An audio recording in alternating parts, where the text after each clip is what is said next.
लक्षात ठेवा, शापाला उशापे, शापाला गणेशराव उशापे, पण एखाद्या गरीबाचा जर टळटळाट लागला ना तर तो टळटळाट फेड्याशिवाय गत्यंतरच नाही.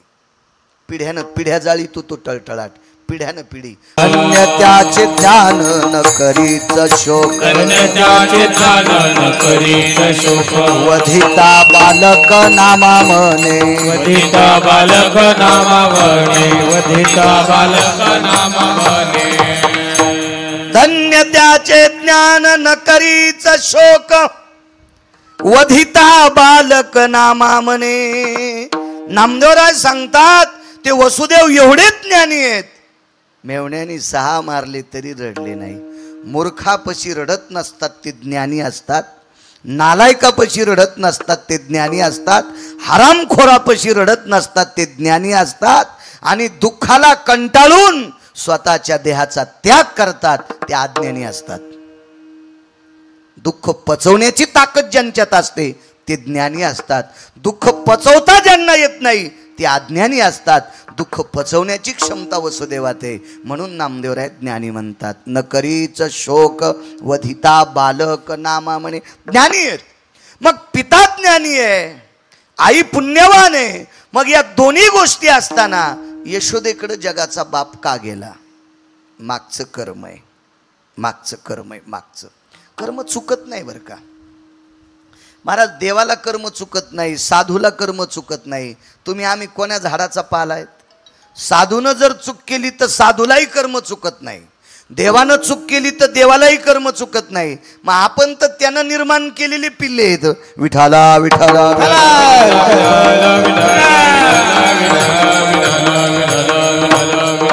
विश्वाच्या मालकानं एका किराताचं पोरग मारलं. ते भजन करत होतं, भजन करत होतो. हे नेहमी सांगायचो. वशिष्ठाच्या कोर्टातला न्याय चुकला.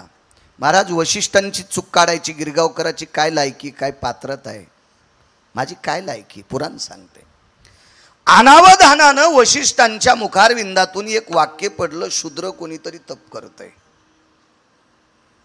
त्याच्यामुळं अयोध्येत पाप झालं आणि अयोध्येत एक 11 वर्षाचा मुलगा एका महाराजांचा मरण पावला.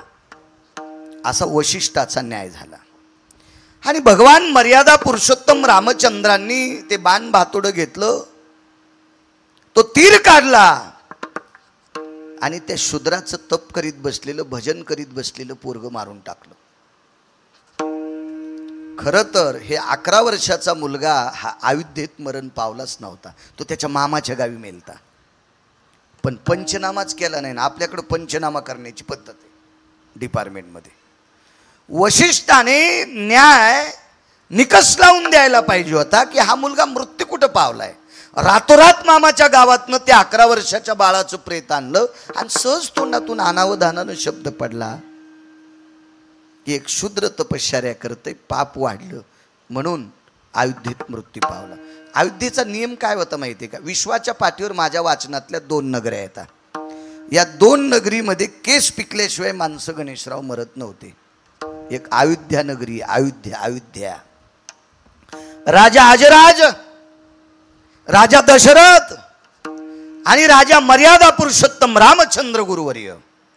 राजा दशरथानं एवढी साधना केली, एवढी साधना केली, एवढी साधना केली आणि दक्षिणेचा राजा जिंकला. दक्षिणेचा राजा म्हणजे यम, यमाला जिंकलं. आणि यमाला एक मागणी केली, दक्षिणाधिपती यमराज एक विनंती आहे, अयोध्येत माणूस मरता कामा नये. दक्षिणेच्या राजानं सांगितलं, महाराज ठीक आहे, तुमचा पुरुषार्थ मोठा आहे, तुमचं भक्तीचं सूत्र मोठं आहे, तुमचा अधिकार मोठा आहे, तुम्ही राज्याचं राजकारणही आई लेकरावर प्रेम करते इतकं प्रेम राज्यातल्या नगरीतल्या लोकांवर केलं, याकरता मी तुमच्यावर प्रसन्न आहे, पण माणसंच मरू नये असं मात्र मी तुम्हाला देऊ शकत नाही. निसर्गाचा नियम आहे, कारण अयोध्या ही मृत्यूलोकात आहे आणि मृत्यूलोकातला नियम आहे, आयुष्य संपलं की मरावं लागते, आयुष्य संपलं की मरावं लागते. मग तुम्ही मृत्यूलोकात अयोध्या आहे, माणसं मरणारच नाहीत असं मी तुम्हाला देणार नाही, पण तुम्हाला नाराजही करणार नाही. तुमच्या अयोध्येमध्ये तरुण मरणार नाही. यमानं वरदान देऊन टाकलं. म्हणजे केस पिकल्याशिवाय अयोध्येत माणसं मरत नव्हते. हा पगडा, राजा दशरथाचं वर्चस्व, ही हिम्मत, हे धाडस, हा पुरुषार्थ दक्षिणेच्या मालकावर राजा दशरथाचा होता. आणि हे 11 वर्षाचं पोरग मेलं. शहानिशा केली नाही ते मामाच्या गावी. आणि दुसरी एक नगरी होती, त्या नगरीचा राजा होता रुक्मांगद नावाचा राजा. रुक्मांगदाला धर्मांगद, धर्मांगदाला मुक्तांगद, ही मुलं पुढची. मुक्तांगदाचा कोण होता घरी गेल्या वाचानं सगळ्या गोळ्या एकखट्या घेतल्यावर रिॲक्शन येत असते. आणि मी गुतं थोडंच घेतलं. रुक्मांगद, धर्मांगद, मुक्तांगद, बस झाली तिघं. आता याच्या पुढचं तुम्ही पाहणं, तुम्ही सुधर जा म्हणजे आमची लोक नीट कीर्तन करतील. तुम्ही जर नाही सुधरले ना मग गाणेच म्हणतील, गाणेच म्हणतील, काही विषय नाही. त्याच्याकरता तुम्ही सुधर जा, अभ्यास करा. काही ग्रंथ विकत घ्यायची काम नाही. तुमच्याकडे केवढाली मोबाईल येतं, तुम्ही त्याच्यावर बोट दाबल्याबरोबर सगळी ग्रंथ त्याच्यात येतात, सगळी ग्रंथ येतात. पण तुमचं बोट तिथं जायच ना, ते दुसरीकडे चाललं चॅटिंग करायला, कोणाला कमेंट टाकायला, काही टाकायला. हे 1-2% भंगीरायला तर कमेंट टाकायचा लयच नाद आहे. हो हो, मला वाटतं ह्या कोंबड्याच्या अवलादी असत्या. विठाला विठाला विठाला विठाला,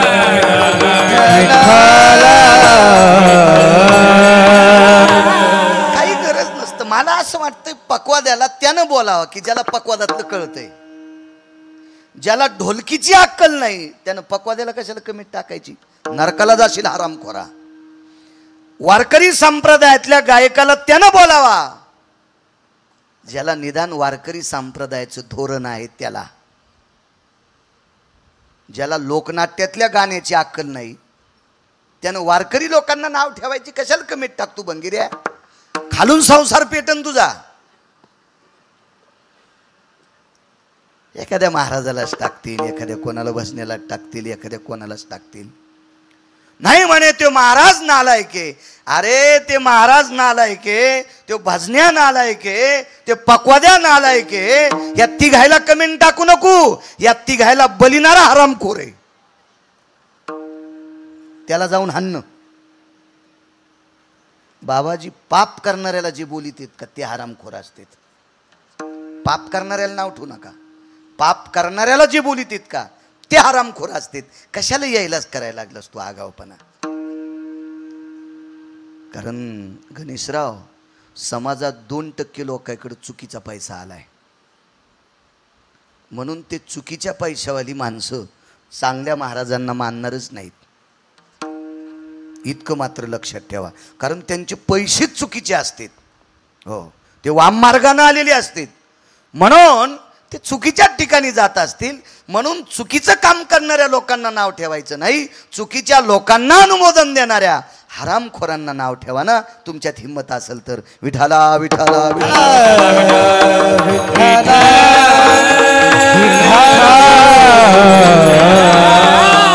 राजा रुक्मांगद आहे. हरिदिनीचं पुण्य, काल हरिदिनी झाली. एकादशीच्या पुण्याईच्या बळावर यमावर पगडा कमवला आणि दक्षिणेच्या राजाला सांगितलं खबरदार माझ्या नगरीतला माणूस मेला तर. दक्षिणेचा राजा यम रुक्मांगद राजाच्या पायावर लोटांगण घालतो विनंती केली, तुमची सुद्धा नगरी मृत्यू लोकात आहे. माणसं मरणार नाहीत असं देणार नाही. माणसं मरतील पण तरुण मरणार नाहीत इतकं देऊन टाकतो. 2 नगऱ्या, 2 अजून वाचनात आहेत, ऐकण्यात आहेत 2. पण मला अजून त्याचा पुरावा सापडला नाही म्हणून माईकवर बोलायचं नाही. माईकवर आपण जर बोललो तर पुढचा विचारील ती कोणती नगरी होती. धोतर पिवळं वाचन आपलं. आधारा वाचून काय सांग शिका. आणि वारकरी संप्रदायातल्या लोकांनी बापू आधार नसल्याशिवाय बोलायचंच नाही. चुकीच्या गोष्टीत माणसं इतके चिकित्सक आहेत, इतके हुशार आहेत. कीर्तनकारानं म्हणायचंच नाही ए तुला 10 अभंग पाठ आहेत. गाथे पाठ करणारी माणसं पुढे आहेत. विठाला विठाला विठाला विठाला विठाला.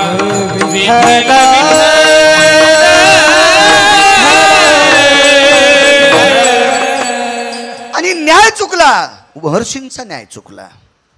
प्रभू रामचंद्रांनी बाण मारला, बाईनं प्रेत दारात आणलं. वेगात सांगतो सारखी रडत होती. सुमंतानी पाहिलं, बाईला विचारलं. बाईनं मांडी खालचा बाण काढला आणि सुमंत प्रधानाला दाखिला, प्रधानजी, या नगरीचे मालक राजा रामचंद्र, मर्यादा पुरुषोत्तम सीतापती दशरथ नंदन कौशल्यानंदन रामचंद्रांनी माझ्या बाळाला मारलं.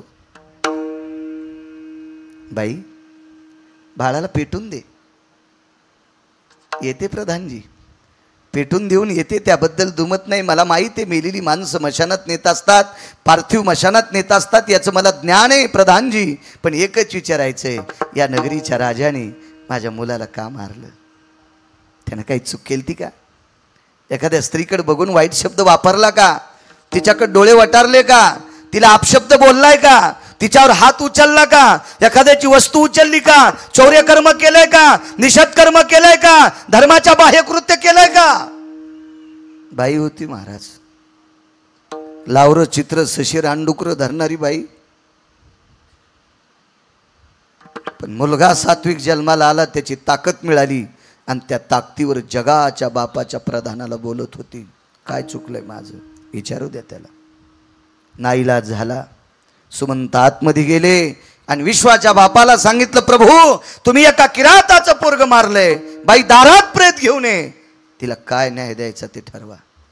विश्वाचा बाप थरथर कापत होता. अरे, आपण चूक केली. एक शिकाऱ्याचं पोरग जर भजन करीत असेल तर आपण त्याची पाठ थापटावी, पाठ थापटावी, पाठ थापटावी. आजही बघा न्याय किती गोड आहे आपल्या संस्कृतीमध्ये. एखाद्या बलाढ्य श्रीमंताचं पोरग जर शाळेत पहिलं असेल तर तितकं मानित नाही. पण ऊस तोडणाराचं, लोकांच्या शेतात काम करणाऱ्याचं, मजुराचं पोरग जर पहिलं आलं तर सगळ्या परिसरातल्या लोकांना उत्सुकता लागती. गरिबाचं लेकरू होतं हो, वहीला पैसे नव्हते, पेनला पैसे नाही, ट्युशनला पैसे नाही, पण तालुक्यात पहिलं आलं. उत्सुकता का लागती? कारण त्याला कसल्याही प्रकारचा आधार नसताना ते मोठं झालंय याची उत्सुकता. महाराज, गिरगावकराचं पोरग श्लोक म्हणत असेल, काय नवलाची गोष्ट आहे. त्याला घरच्या हौदातलं पाणी आहे. व तुमची पोरं गायक झाली, काय नवल नाही द्यायचा, बापच गायक होता. तुम्हाला आलं राजो, आलं आलं राजो आलं. ज्याचा बापाच्या गळ्यात माळ नाही त्याचं पोरग जर महाराज झाला असेल माऊली, तर त्याची पाठ थापटायची. तुमचं कौतुक करत नाही असा विषय नाही, पण तुम्हाला तुमच्या बाबाचे आशीर्वाद आहेत ना. महाराज, ज्याचा बाप दारू पितो, ज्याचा बाप पत्ते खेळतो, ज्याच्या बापानं सगळी प्रॉपर्टी जुगारात इकून टाकली, त्याचं पोरग जर कीर्तनकार झाला असेल तर त्या पोराला किती पाठ थापटायला पाहिजे. किती पाठ. परंपरा नाही ना गणेशराव त्याला. मला सांगा, लावरं चित्र ससे धरणारीचं पोरग जर जप करीत असेल, साधना करीत असेल, अनुष्ठान करत असेल, तपश्चर्या करीत असेल, नामाचा प्रचार करीत असेल, धर्माचा प्रचार करीत असेल तर किती मोठं कौतुक आहे. पुन्हा एकांतात तपश्चर्या करू लागलं. माईकवर तर कोणी धर्म सांगते. सध्या माईकवर धर्म सांगणाऱ्यांची संख्या लय वाढली. माईकवर अरे, माईकवर धर्म सांगितल्यानं धर्म वाढत नसतो. आपल्या संस्कृतीत चुका करणाऱ्या लोकांना दुरुस्त करणं यानं धर्म वाढत असतो. माईकवर किती बी आरडा, काही धर्म वाढत नसतो. माईकवर बोंबाल्यानं धर्म वाढत नसतो. आपल्या धर्मातली चुकीची माणसं शोधा, आपल्या धर्मातली चुकीची माणसं शोधा आणि त्या चुकलेल्या लोकांना धर्म मार्गानं लावा. आपला धर्म उंच जाईल, आपला धर्म उंच जाईल. माईकवर आदळल्यानं काय नसते. लय ओरडत गेलेत, घसे कोरडे होस्तोर बोंबललेत, कोणी ऐकत नाही माईकवर. धर्म कृतीतला विषय, धर्म शब्दातला विषय नाही. धर्म हा शब्दात प्रकट करायचा नसतो, धर्म हा अनुकरणात आणायचा असतो, धर्म हा कर्तव्यात आणायचा असतो. देखाव्यात नाही महाराज, देखाव्यात नाही, तर धर्म वाढेल. आणि बाईनं ते पार्थिव उचललं. विश्वाच्या मालकाला सांगितलं, दयानिधे, आवाज कडक करा, हे दयानिधे, विश्वाच्या जनिता आहात आपण, एक विनंती करते. मी एकटी आहे, माझ्या बाळाला मशानापर्यंत नेण्याची कृपा करा. महाराज, विश्वाच्या मालकाचा प्रधान सुमंत खांदेकरी आहे. विश्वाच्या बापाचा प्रधान सुमंत, किराताच्या पोराचा खांदेकरी आहे. शरयूच्या पात्रामध्ये त्याचं प्रेत, चंदनाच्या लाकडावर त्याचं पार्थिव टाकलं, पेटून दिलं.